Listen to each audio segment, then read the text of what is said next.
Autonomia é a palavra técnica que a gente achou no mundo corporativo, na verdade, para definir uma palavra ou uma expressão que é como é que a gente pode ser a gente mesmo, né?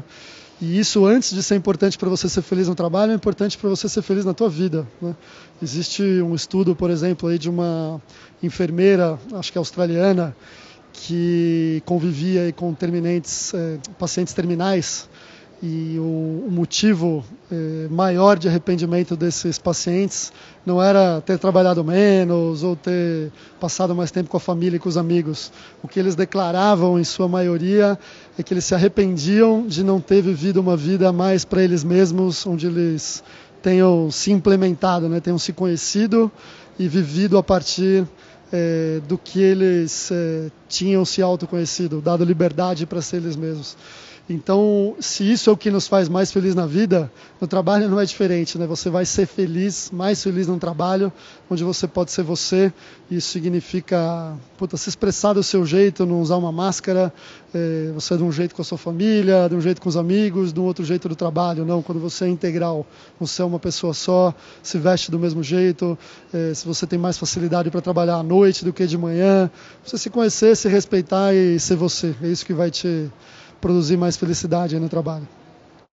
Esse cenário, né, onde você tem aí a grande maioria das pessoas infelizes no trabalho, e você tem organizações fora do Brasil, mas aqui no Brasil também, principalmente multinacionais, que utilizam um termo, em inglês se fala compensation, né, o seu pacote de compensation, que na verdade é o seu pacote de remuneração.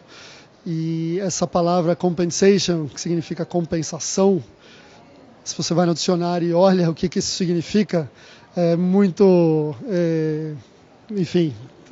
triste aí, né?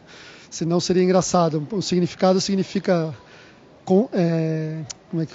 restituir alguém por algum prejuízo causado, né? Então, remuneração significa isso, né? Você dedica 60%, 70% das horas da tua vida para ser feliz em algo e eu te restituo pelo prejuízo que eu te causo, né? Então, acho que a pergunta toda sobre esse tema é como é que a gente sai desse cenário e deixa de querer ser restituído, né? A compensação, a gente não tem que ser compensado. O próprio trabalho, o prazer que a gente tem que ter no trabalho tem que ser a compensação, tem que ser a recompensa. E a gente não precisaria ser restituído aí por algum prejuízo pelo local onde a gente está dedicando tantas horas.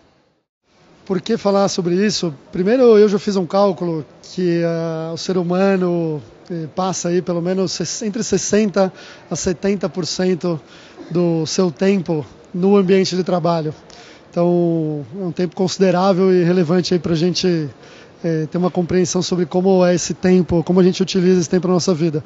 Mas um importante motivo aí, talvez o mais importante, é que hoje em dia a gente tem dados tristes do quanto a gente está infeliz no trabalho, né? Tem dados aí, por exemplo, no Brasil, 80% dos altos executivos se declaram infelizes com a carreira, com a profissão, com o trabalho.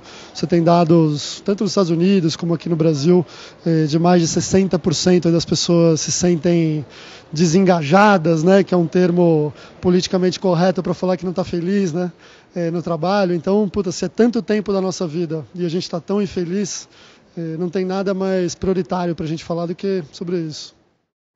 Eu acho que, do ponto de vista de estratégia empresarial, tem dois componentes aí que são os mais importantes. O primeiro é o de autonomia, né? Real liberdade que você dá para as pessoas serem elas mesmas e poderem controlar as partes que são importantes para ela poder realizar o trabalho delas, para elas poderem tomar decisões ali instantâneas em relação às coisas que são importantes para a realização do trabalho dela. Só que para você atrair essas pessoas, em primeiro lugar, para a tua empresa, você precisa ter isso de forma mais evidente e genuína, o que a gente chama aí de um propósito, né? Por que a sua empresa existe? Tem uma pergunta que um diretor de uma empresa no Sul fez uma vez, né? Se a sua empresa deixasse de existir, o mundo sentiria a falta dela, né? Então, acho que essa é a pergunta principal que, do ponto de vista de estratégia empresarial, você precisa se fazer. Entender o propósito, do porquê que a sua empresa existe, se esse propósito é relevante, tem valor social, genuíno. Se tiver um ponto-chave para você começar a atrair as melhores pessoas para a tua empresa. E depois a autonomia e essa liberdade serve para você manter essa pessoa feliz, motivada e fazendo o melhor que ela pode fazer, né? O melhor trabalho que ela pode fazer depende dela poder ser ela mesma e não estar num ambiente extremamente controlado, gerenciado, onde você começa a produzir, na verdade, ações mais dentro da média ou medíocres, né? Onde as pessoas não erram muito, mas também não fazem nada extraordinário, elas passam a atender as normas e o controle da empresa.